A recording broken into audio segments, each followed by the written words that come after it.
Hello, I'm Father Norm Douglas, Executive Director of Heart to Heart Communications. Welcome to this edition of Spirit at Work, a program in which we interview people about their lives, what matters to them, what their core values are, and especially how they connect their spirituality with their daily work. Here with me is the co-founder of Heart to Heart. He's an attorney, and I like to call him Larry the Lawyer, Larry Vuillemin. Hello. And I know you may think that a lawyer and a priest talking about spirituality in the workplace might be the beginning of a good joke. But years ago, Norm and I got together and explored the question, how do you practically connect faith, values, ethics with the work that you do, with everyday life? We'll be right back with our guest to explore that further. Hello and welcome to this segment of Spirit at Work. Today, our guest is Steve Hallam, who's a professor of management at the University of Akron. Good to have you here, Steve. Okay, it's great to be here. We always like to ask at the beginning, what kind of led you into the field of education, especially higher education? Did somebody impact your life? Was there a life experience? Well, I grew up on a little farm in Illinois, and my dad only got to go to 8th grade, and he raised 5 children. I'm the youngest of those 5. And anytime any one of us kids in the family started whining about how hard college was, Dad didn't say a word. He just handed us a pitchfork. I can guarantee you that any job on the farm involving a pitchfork loses its charm after about 10 minutes. So, without saying a word, he got across to each one of us that, you can either use your brain or you can use your muscles, and he'd had to use his muscles all of his life. He had huge muscles on his arms, bigger around than my legs. And it wasn't because he was working out, it was because he was working. So anyhow, he got this message across to each of us 5 kids. My sister Cecilia started it. She went to college and became a home economics teacher. Then Joe went to college and he became an industrial arts teacher, eventually became a business owner and stuff. Kinney became a psychologist. The one person that probably influenced me the most was my brother Jim, because he became a business teacher. And he got his PhD at the University of Iowa, and later on I went to the same school. Jim was the chair of the accounting department at Illinois State for a number of years. But one of the things that influenced me, I think, the most about Jim and teaching was that he came to Illinois State to teach while I was still working on my master's degree. And I was worried that I was going to have my brother as a professor. So I took the course. I took the course in summer school before Jim got there. But then when he got there, he said, "Steve, why don't you sit in on the course?" Because he was teaching programming languages. And I was very interested in the computer at the time. And Jim was going to use a different programming language than the other teacher had done. So I said, okay, I'll learn another programming language, and I'll get to see how Jim teaches. And I remember he introduced himself and said, the number one goal for this course is, I want to have fun. And actually, I was a little embarrassed at first, because the teacher I had before was kind of a tough guy, and was, constantly questioning people in class, and, you always felt bad because you didn't know something, And I thought that's the way a college professor ought to be. And this idea of, well, the professor's going to have fun, that sounded like, boy, this, he's not tough as he ought to be, maybe not as professional as he ought to be. A few weeks into the course, though, I realized I was learning more from this course than from the other one. And he seemed to be enjoying it. The students seemed to be enjoying it. So he expressed it as, said, I'm in this for the long run. I want to be a college professor for 30 or 40 years. And I have seen too many people that get bitter about situations. The students aren't doing their work enough, or they're not getting, professors aren't being paid enough, or whatever it is. And people become bitter, and he didn't want to be bitter for 30 or 40 years. Yeah. So I've tried my best to do something like that. It's not fun in the sense of, there's lots of jokes or something like that. It's fun in terms of, I get to be with students that are at a point in their life where they're making important life decisions. They're leaving mom and dad. They're going out on their own for their professional. So I get to write letters of recommendation for them to different companies and to graduate school and stuff. So I would guess that, Jim was very influential and kind of paved the way for me to go to the same school and somewhat into the same level of work. Well, that's great. You can see your passion continues. Well, speaking of fun, I look out there in the world, and sometimes business leaders aren't having all that much fun. There's a lot of burdens that they carry and everything. But I know that you have not only fostered, but you actually teach a number of leadership development courses. Mm-hmm. In your opinion, what are the attributes of the most effective leaders that you've come to know? Well, I started off, last night, as a matter of fact, and of course I was teaching. It's Principles of Management, so it's not that course that you're familiar with. It's all about leadership. That's a graduate level course. The one last night is Principles of Management, and so there's just one segment on leadership. And I started it off with a quote from Ron Heifetz, who's at Harvard, that says, leadership is a sacred responsibility. And that usually, it's sort of like when you guys came to my class and talked about spirituality. You say, well, what's this guy doing with sacred stuff, you know? And so I tried to explain to them that, you know, you're going to get an opportunity after you graduate from this business school to be a leader in business. And what you do is so important, because if you mess up, it could cost lots of people their jobs, people's life investment. So it's a sacred responsibility in that it's extremely important. I said you might think of love for family as something that's sacred, so important to you that you would be willing to, you know, give up your life for your children or your spouse or something like that. Or maybe your love of country is so strong, so sacred to you that you would be willing to sacrifice. And some of my students, of course, have come back from the military and have already done that sort of thing. So I started off with this idea that you need to think about it as a sacred responsibility. Leadership is not about you, it's about all these people that count on you to do the right thing. So then the next thing in terms of attributes, there's been research studies, thousands of research studies about trying to identify a bunch of attributes that would help us identify leaders early on in life, so maybe we could train them differently or whatever. Sort of like royal families, you know, they'll take the future king, you know, and bring in tutors and so forth, so that they'll know how to handle themselves when they take on the responsibilities of being king or queen or whatever. The research has been sort of disappointing in terms of trying to find some attribute or trait or collection of attributes and traits that, you know, this is the package you need to be a leader. It usually boils down to just a few things, and one of them, of course, is trust. You know, people want to be able to trust their leaders, and I always refer to them as, you guys remember Roger Mayer. Roger Mayer was doing all this research on trust, and he said it depended upon three things: ability, benevolence, and he used integrity. I kept trying to get him to change integrity to character, so he'd have the ABCs of leadership, you know, ability and benevolence and character. The ability that people are looking for is, well, you need to know how to manage. You know, for example, Sam Jabara, who's going to be a speaker in my class in a couple weeks, he might not be the world's greatest person actually making a tire, but when he was a head of Goodyear, he needed to know all about management because he had to talk with the investors and everything, represent the company.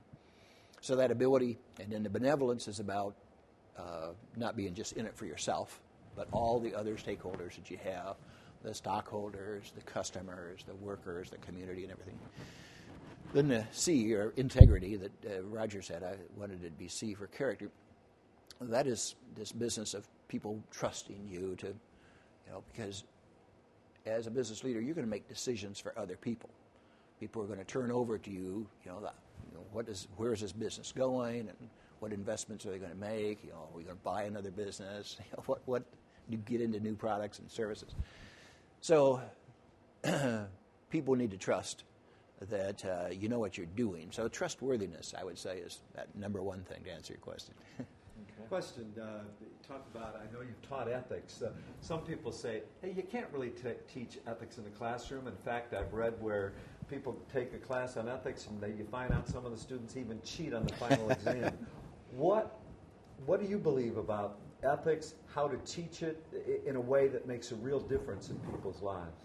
Yeah, it's a couple of years ago I had to give a talk to a group of certified public accountants about ethics, and I put together all my notes and so forth. Then I thought, just before, I want to Google this and see what I find, you know. So I found several websites that I could buy term papers on ethics in accounting. It cost about $20 or $30 for 10-page paper. You know. So yeah, there's lots of temptations out there. while I was a business school dean, you have to genuflect to the holy letters of AACSB. That's the International Accrediting Agency for Business Schools. And they used to say that it was better to incorporate ethics into all your courses. First of all, they insisted that you do teach ethics. So people that say business schools have not taught ethics, well, any accredited school had to, or they'd lose their accreditation. The issue then is, how do you do it?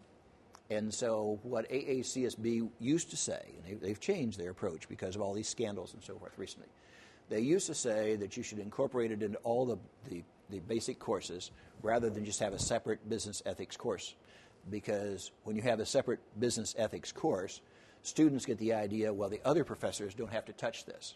It's just this ethics professor that deals with that. So it's sort of like set apart from accounting or finance or marketing.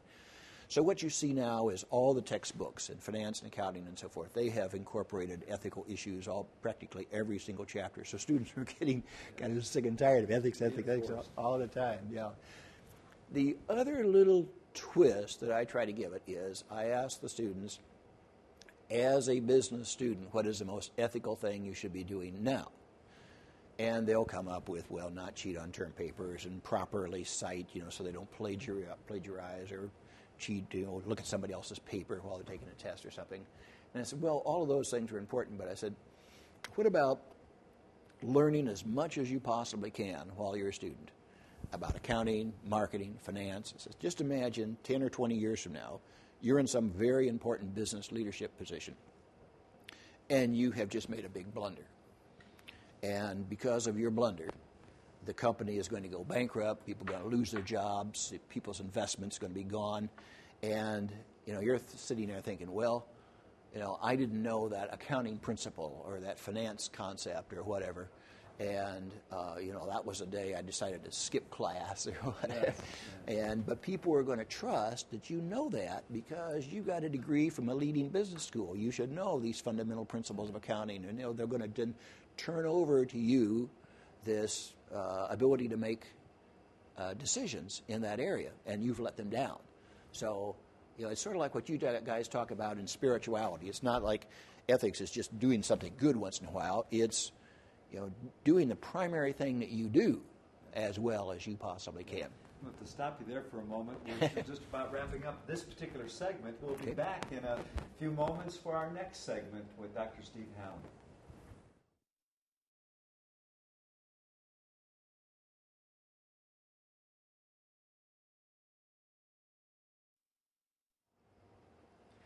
Welcome back to this segment of Spirit at Work with our guest today, Steve Hallam, Professor of Management at the University of Akron. And I'm going to ask Larry the lawyer to start off this segment. Steve, you've used words such as sacred, responsibility, trust, character. There's some business folks out there that might say, that's all fine and dandy, but that's the soft stuff, or maybe even want to relegate that discussion to the world of church or Norm's world, so to speak. Mm-hmm. What's the practical connection, though, between that and being productive and the demands on businessmen and women, and the bottom line, after all is said and done, that's what they're concerned about? Sure. We do talk about this business of the bottom line, but also that the challenge for a business leader today is that in addition to that bottom line, obviously, if you don't make a profit in the business, you're not going to keep your leadership position all that long. But today they talk about a triple bottom line, and one of the three would be, of course, profitability. The other would be that you're doing something in an ethical sort of way, and that you're, as for example, Goodyear has used the phrase "protect our good name," save our good name. So this idea of people respecting a particular company name for its reputation and as a company that not only is profitable, but one that you can take pride in, you can look up to as an employee, as a customer, as anybody. And then the other thing, and the triple bottom line, is being a green company. Everybody's talking about these days. So, that's the idea is you're either not polluting at all or minimizing pollution of the water and the air, and who wants to live in a world that you can't breathe the air and you can't drink the water and all that kind of stuff. So these business students today have triple challenge. Certainly the bottom line of profitability, but also the the respect that the company needs and they need to have as a trustworthy business leader, and this issue of pollution. So it's a triple whammy. They got quite a challenge. How have the students responded to a focus on ethics and character, and formation as a business leader grounded on values? How's that being received? Well, usually in a positive sort of way. I have had a few students say that you guys are kind of overdoing it. A few years ago we were criticized for not doing enough about ethics, and since all the textbooks now have incorporated into practically every subject within the business curriculum, they're saying, oh, ethics again. But if we can kind of weave it through and in such a way where we're not saying, well, now we're going to talk about ethics, but we simply bring the scenario up. Here's the dilemma. How would you handle this dilemma? And then, it's sort of a byproduct that, yeah, we were talking about ethics, but we didn't maybe say the word ethics. That seems to work a little bit better than say, now we're going to have a chapter on ethics. Yeah. Which makes me think, how has your teaching style changed through the years? I'm sure you've learned and grown in how best to communicate knowledge. Well, as you guys know, you've been guests in my leadership class, and I, a few years ago, when I went from being dean of the College of Business to going back to being a teacher, I took a sabbatical and went up to Case Western Reserve. And there's a professor up there, David Kolb, who teaches a class that I took, and he uses something called conversational learning. And I was so impressed with this professor that I decided I'm going to try to do that as best I can. So the general idea is that rather than lecture during the class, I have recorded all of my lectures, and they're out there on the computer. They can take them anytime they want to. Some people put them on their iPod and listen to them while they're driving or whatever. So what do we do in the classroom? Well, the students are required to have read or listened to my lectures ahead of time, and then 24 hours before the class, they have to post on this internet-based program that the university uses called Springboard, a conversation starter. So a conversation starter is something that they want to challenge, something that I have said or something that I've given them to read, something they have a further question about. So basically what they are doing is they are building the agenda for the class. We want to talk about these subjects. And then I go and simply facilitate the conversation so that one person just doesn't dominate and, make sure everybody kind of gets in and part of the conversation. I love it. And, the students appreciate it.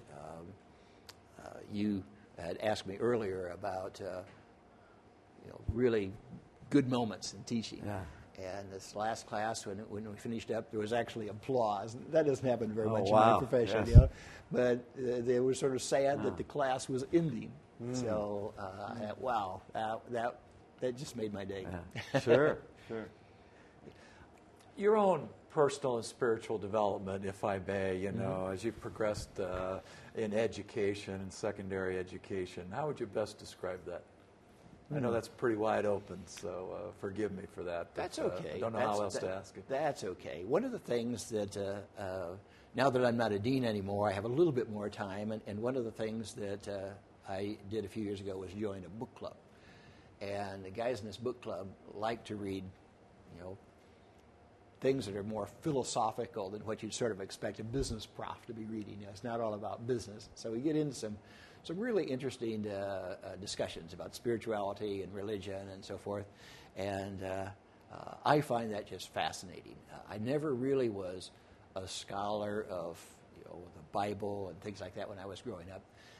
I guess that was something for you guys to focus on.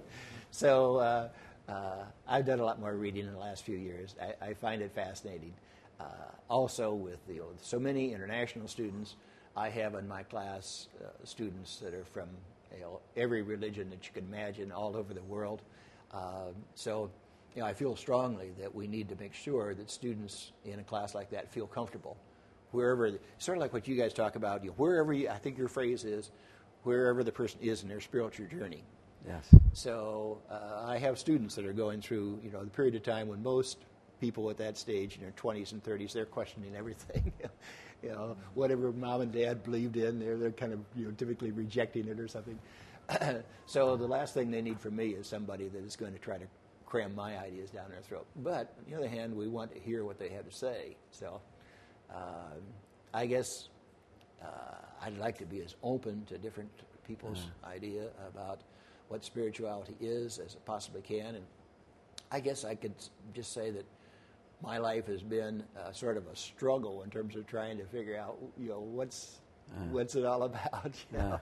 Certainly don't have the answers to that. Well, you're a seeker like so many. Huh? That's right. Yes. What would you hope the wider community would understand today about higher education with all views and perspectives going on?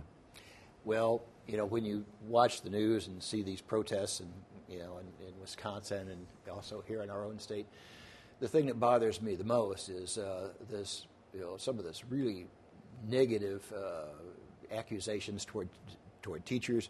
Sort of the idea that teachers are somehow or other causing this big deficit in the budget or whatever. That is just ridiculous, because so many teachers, these teachers protesting in Wisconsin are getting $20,000 or $30,000, and they're highly educated and they're many years in their profession and so forth. Some of these bankers that cause the problem on Wall Street, I think they make more in a minute than what these teachers do in a year. So then to turn around and say, you're the cause of our budget deficit, that's of course silly. I have worked with teachers all of my life. When I was a dean, I hired teachers and teachers and colleagues, and there have been a few that maybe were kind of, I wish they would work harder at their job, but of the thousands that I have known, it would just be a handful that are anything other than totally dedicated to helping their students. And I have never known, out of this 1,000 or so professors and teachers that I have known, anybody who went into it to get rich. That's just silly, of course. So first of all, this criticism of teachers and their benefits and all that kind of stuff, that's just got to stop. I grew up in a family, as I said, my dad only got to go to 8th grade, but one of the things both mom and dad instilled in each of us, that teaching is an honorable profession, and we ought to look up to our teachers, and this whole idea now that they're being criticized and so forth, that bothers me. The other thing that I think is a key question is, how far can we take this computer stuff? I record my lectures and so forth, and we have all this stuff that's wonderful for all the YouTube videos and everything that are just great for the students. What is it that we are doing when we come face to face in the classroom? That's what my colleagues ask me. Say, Steve, once you record all your lectures, what do you do in the classroom? And what I think is critical there is sort of getting at what you guys talk about with spirituality. What is it that makes people getting together face to face in a room different than communicating over television or computer or whatever? And I don't exactly know how to define it, but we all want to be together as people. We are social human beings. And there is something, I refer to it as spirituality. I don't know exactly how else to say it. But it's like when you listen to some favorite person in the music business, and then you decide, I've listened to that, now I want to go see the person. Pay a lot of money to go there in a very big auditorium. So there's something about the classroom that is special, and it needs to be. My idea is it ought to be more like graduation day, when we're celebrating the accomplishments of the students, and less like registration day, when it's just administrative red tape and that kind of stuff. Good.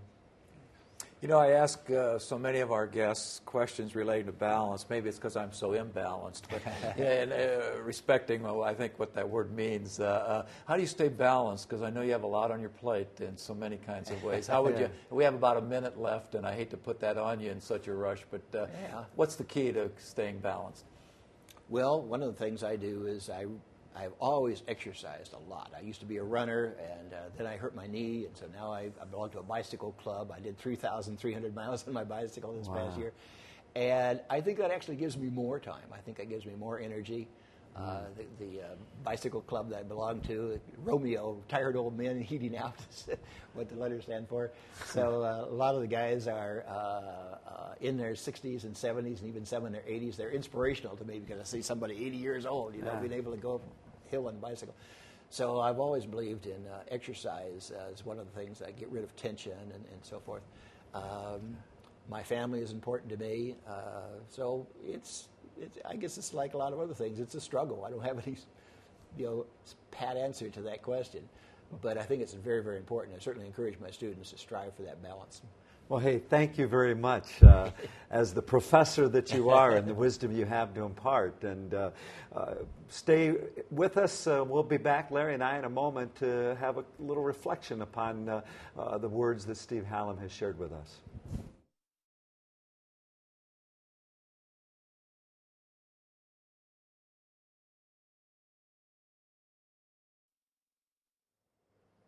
Welcome back to this closing segment of Spirit at Work. We've just had our guest, Dr. Steve Hallam, and Larry and I will share a few reflections about the conversation we had. Larry? I was struck once again, and it's not the first time I've heard Steve use those words, the sacred responsibility of leadership. And some might say, well, you have a sacred responsibility, but those of us out there in the professional and business world, we're just out there working. But insofar as leadership is concerned, it is indeed sacred in the sense that it's more than just about us, it's about the people that we lead. And even Steve using that word sacrifice in the context of a sacred responsibility and leadership. Indeed, the real servant leaders are willing to sacrifice. It's not all about us, or it's about the people that we lead and helping them become better at what they're doing, better human beings. And I also like what Steve said in that regard. He himself is a seeker. He's a lifelong learner, and even in his change in teaching method, focused on conversational learning, he's recognized that the students have something to learn from one another, and he gains the benefit of that as well. Yeah, that struck me too, and when I think about sometimes professors, I think it could be very easy, and not just in the teaching profession. I've seen it in clergy and other professions that, okay, I have my doctorate degree now, I've done my advanced studies, I'm ready to spend the rest of my life imparting my wisdom on everybody else. I've already learned a lot. That's what this PhD means. But it strikes me that for Steve, and what's so inspirational about him, the PhD for him was just the beginning of, as you said, kind of lifelong learning, deepening in his own wisdom and passing that on. And also struck by that notion of wisdom. It's not just passing on intellectual concepts about business. It's passing on a wisdom about life and about how to be in business and be in community and make a difference and have a positive impact on your community. So it's good. To me, that's the best sense of a teacher, one who's willing throughout his or her life to continue to be taught. And with that, we thank you for being with us at this segment. May we all be lifelong learners and pass on our wisdom. God bless.